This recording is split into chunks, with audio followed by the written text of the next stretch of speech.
Vous allez remarquer une chose que la Bible dit, il persévérait. Il persévérait. Après la foi, après la repentance, il faut persévérer. Ne lâchez pas, n'abandonnez pas. Que rien ne puisse vous séparer de l'amour de Dieu.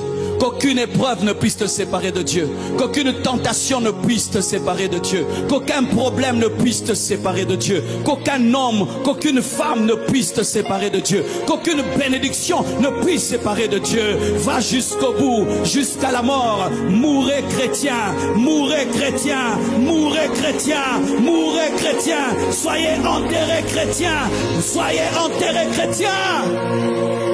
Bientôt, très bientôt, Jésus revient. Persévérez pour être enlevé.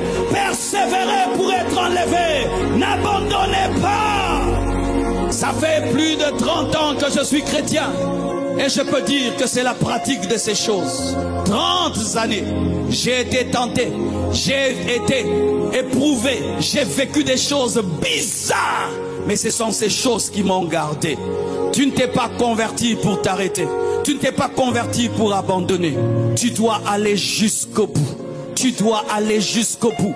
Et s'il y en a qui ont commencé à se lasser, qui ont commencé à se fatiguer, à rentrer en arrière, relève-toi, relève-toi, relève-toi, relève-toi.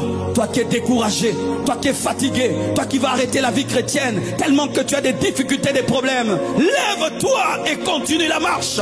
Et si tu as péché, demande pardon, répands-toi, relève-toi et continue la marche.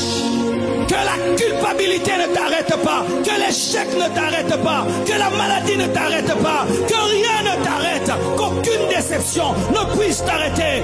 Allez jusqu'au bout, mourez chrétien, vieillissez chrétien, jusqu'au bout. Et ce n'est ni par force, ni par puissance, mais c'est par le Saint-Esprit.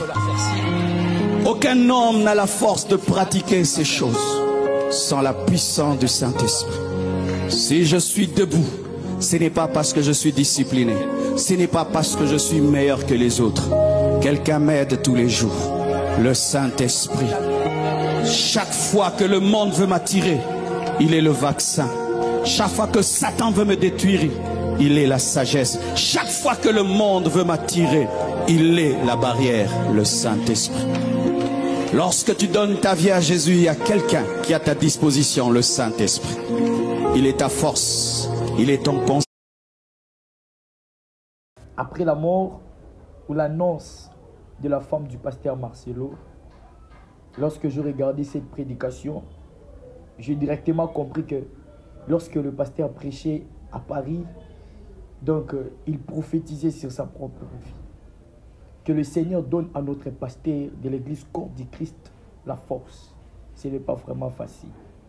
Prions pour notre pasteur. Prions pour notre pasteur.